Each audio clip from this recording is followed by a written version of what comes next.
ہم پتہ نہیں ہماری عقل کہاں چلی جاتی ہے.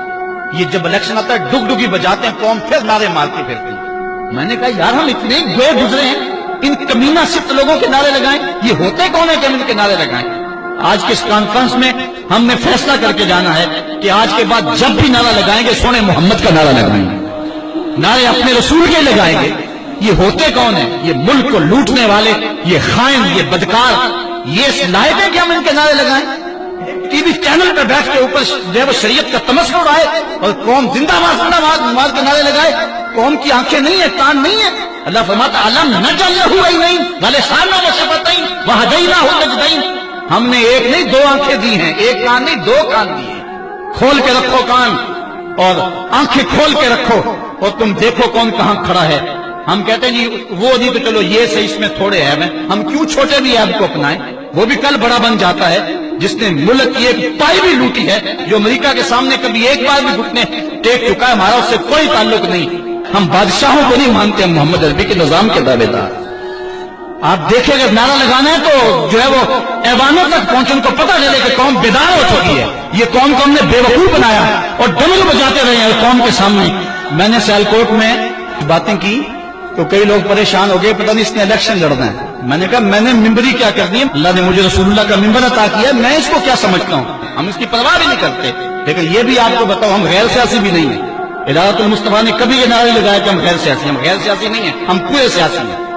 کانت بنو اسرائیل یسوسون ہم الانبیاء, بنی اسرائیل کے نبی ان کو سیاست سکھایا کرتے تھے. ہم بے خبر نہیں ہیں, ہم جو ہے ان حالات سے بے خبر, ہم کھلی آنکھوں سے دیکھ رہے ہیں اور ہم جانتے ہیں کہ اس ملک کا خیر خواہ کون ہے, اس ملک کا دشمن کون ہے. حکمرانوں کے گریبان تک ہم نے پہنچنا ہے جو ملک کو لوٹتے ہیں. ہم نے اس کے لیے قوت کو جمع کرنا ہے اور پوری قوم کے اندر شعور بیدار کرنا ہے. یہ ملک کسی کے جہیز میں نہیں ملا, شہیدوں کے خون پر یہ ملک قائم ہوا. پوچھو ان بوڑھوں سے جو آگ اور خون کا سمندر گزر کر کے آئے ہیں, وہ شخص آج بھی موجود ہے کہ جس شخص نے مجھے یہ کہانی خود سنائی. وہ کہتا ہے کہ ہم ایک کماد کے کھیت میں چھپ گئے سکھوں سے بچتے ہوئے, اور وہ بیٹیاں اٹھا کے لے جاتے تھے. تو ایک بچہ تھا کھیت کے اندر, گرمی کی وجہ سے وہ روتا تھا اور باہر سکھ تھے گزر رہے تھے. تو سارے اس کی ماں کی طرف گھور گھور کے دیکھنے لگے کہ یہ بچہ ہمیں پکڑوا دے گا.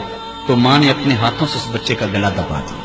پاکستان یوں ہی نہیں بنا ہے, ماؤں کی گود سے بچے چھینے گئے اور کپڑوں کی نوک پہ چڑھائے گئے اور پھر ان بچوں کو پٹک کے زمین پہ مارا گیا. ان کے پیٹ پھٹے, انتڑیاں پھیل گئیں. ماں نے کیا کہا, پاکستان کا مطلب کیا, لا الہ الا اللہ.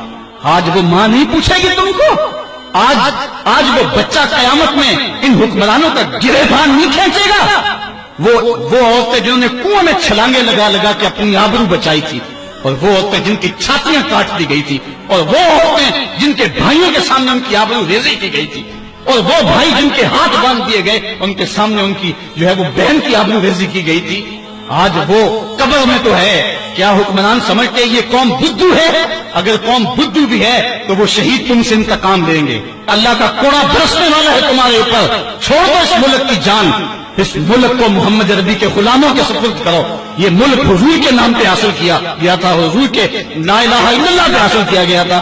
اس ملک کے اندر جو ہے ہم لا الہ الا اللہ کا نفاذ کریں گے, اور یہ ایسے ہی نہیں ہوگا. یہ 2 4 10 50 آدمیوں کی کہانی نہیں ہے. اس کے لیے پوری قوم کو اٹھنا ہوگا, پوری قوم کو کھڑا ہونا ہوگا اور ان لوگوں کا احتساب کرنا ہوگا. کیا احتساب کرنا ہوگا؟ تم ہوتے کون ہو کہ ہمارے ملک کے ساتھ یہ سلوک کر رہے ہو؟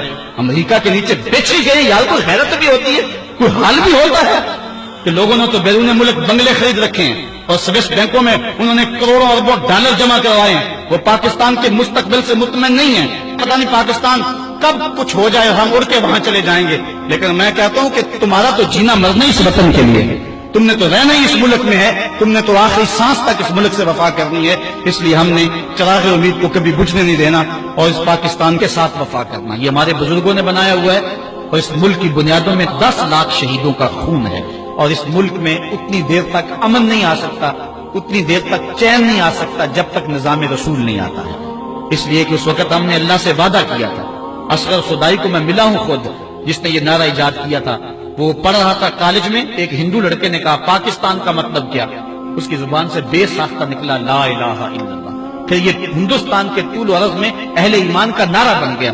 سب یہی نعرہ مارتے تھے, پاکستان کا مطلب کیا, لا الہ الا اللہ. یہ ہم نے اللہ سے عہد کیا تھا کہ یہاں لا الہ الا اللہ کا نفاذ ہوگا.